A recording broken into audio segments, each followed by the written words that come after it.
Hello my friends, this is Christian. Today I'm gonna present you the strongest opening against the Sicilian Scheveningen.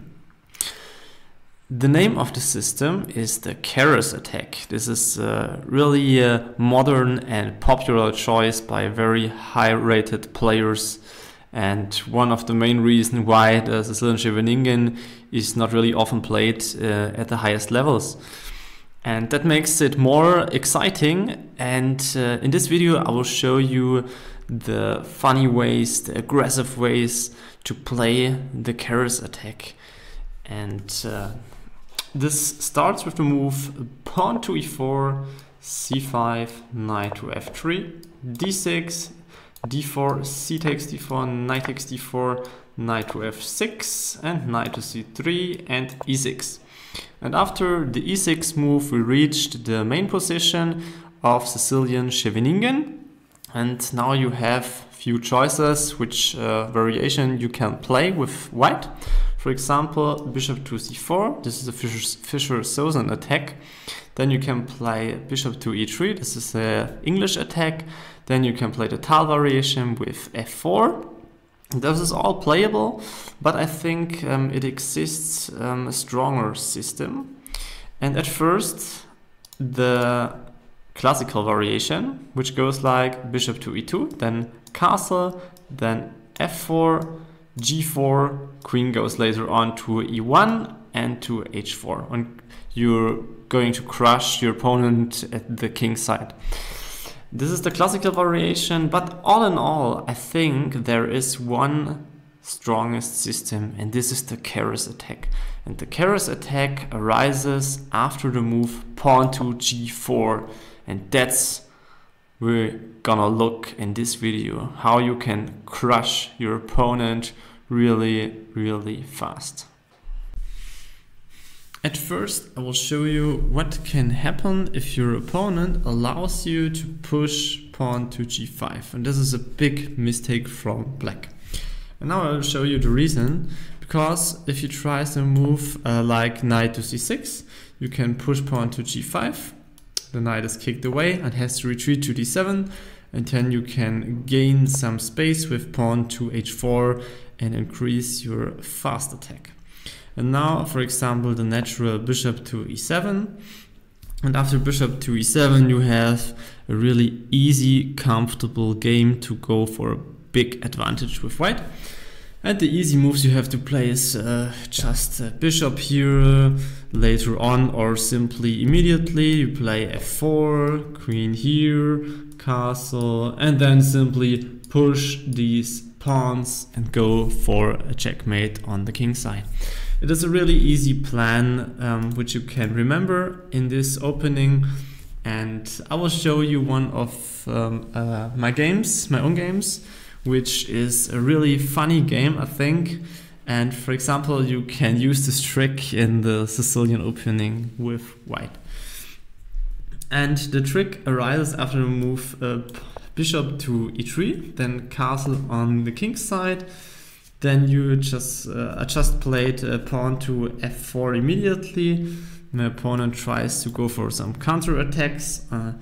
Then I played queen to d2, knight b7, castle on the queen side. This is really easy to play for white. That's what I'm saying.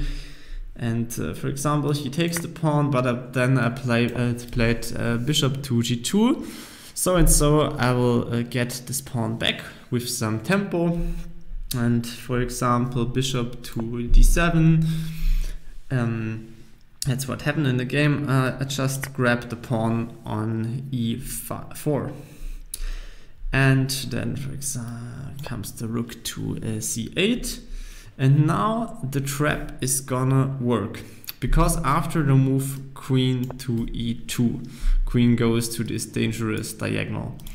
And now if your opponent makes the same mistake like my opponent and plays, for example, first knight takes on d4, bishop takes on d4, and then the big mistake is pawn to f6, which looks really natural at first, but this is a forced checkmate because bishop takes on h7. Check. And if the king takes, you can give this check with the queen, and the king has to go back, and you play the move pawn to g6, and the checkmate on h7 is forced. It is a really funny ending in this game. I was really happy to find this trap, and that's one of the reasons why it is a big mistake to allow to push the pawn to g5 in the Sicilian Scheveningen. Now we're just running through the main line, and here I will show you how you can go for a huge advantage with white, and I will show you also the positional threats here. After pawn to g4, the theoretical and correctly move here is to play pawn to h6. And after pawn to h6, you have to remember you have to push pawn to h4 immediately. This is the strongest move here. And after this, the theoretical move for black is to play knight to c6. And after knight to c6, it seems like, oh, this is really good to push pawn to g5 immediately, but this is not really strong. The best move and also theoretical move is to play rook to g1. Later on, you can push pawn to g5. This is okay. And now, here are many ways to continue with black. At first, I will show you the move pawn to h5, which is the most often played move in my online database. And the second obvious move and also the main move in the main line here is pawn to d5. And here I will show you another natural move, how you can handle this, and this is queen to b6. After the move pawn to h5, I would prefer to take this pawn on h5, and after knight takes h5, you play a simple bishop to e2 and attack this knight twice, so the knight has forcefully to retreat to f6, and then you play bishop to g5. And now you can see the bishop is protecting this pawn, and also the knight is pinned and he has to play a bishop here. And I would say this bishop on g5 is now a monster, and I cannot see any advantage from black. So I think the move pawn to h5 from black is a really bad move, and you should have some good advantage here with white. After queen to b6, you should remember this move. This is knight to b3, and now the queen cannot attack the pawn on b2, and this is important to notice that you have to retreat the knight here. And I think now white's position is pretty solid and not really hard to play. You can also win some tempo after bishop to e3 later on and kick the queen away. Queen has later on go to c7 and go back. And then you have a really easy game. You can castle on the queen side then, and I think it is pretty much better for white. So queen b6 is not a good move at this point.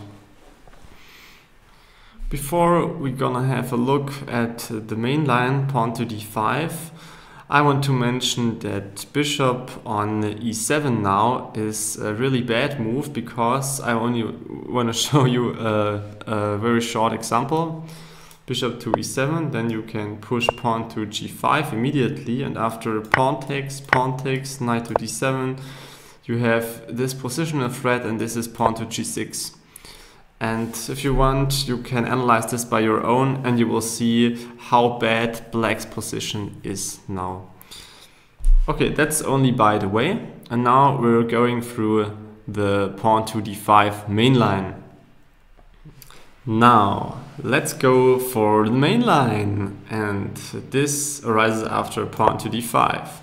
And after pawn to d5, I think both players have exactly to know what is to do. And this is really often played in the Sicilian Scheveningen careless attack. And until this point, I think it is really important to watch out what will happen.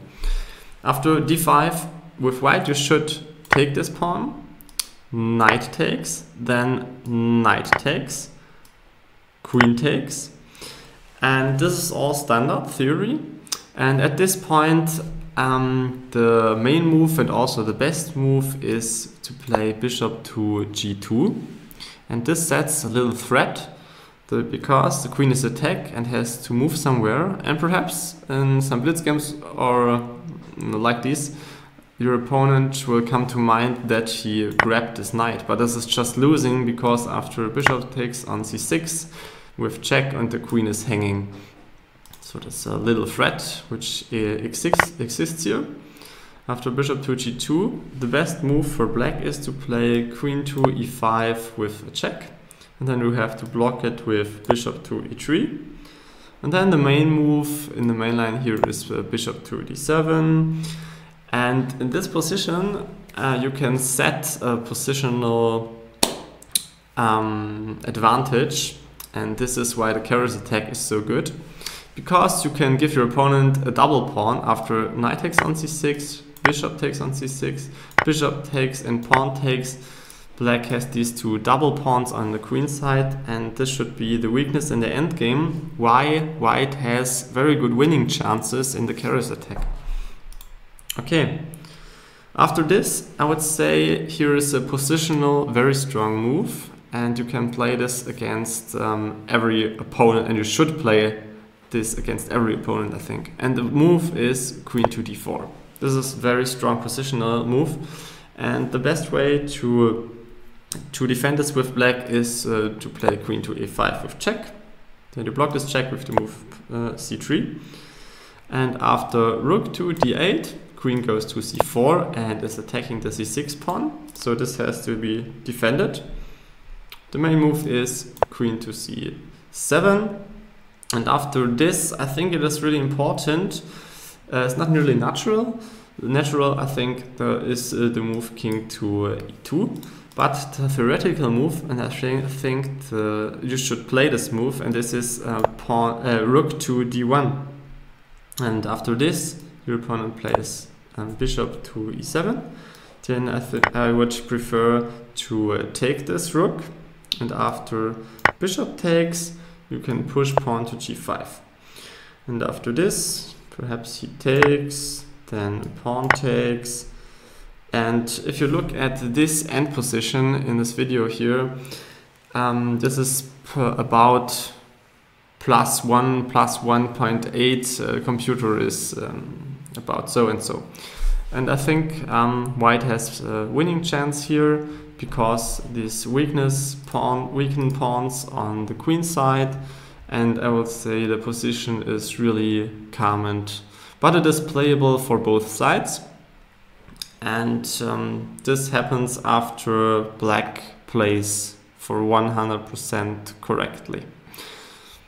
So I hope you like this video, and I give you a good choice to play against the Sicilian Scheveningen defense. And I hope we will see us in some other videos. Thank you for watching. Bye bye.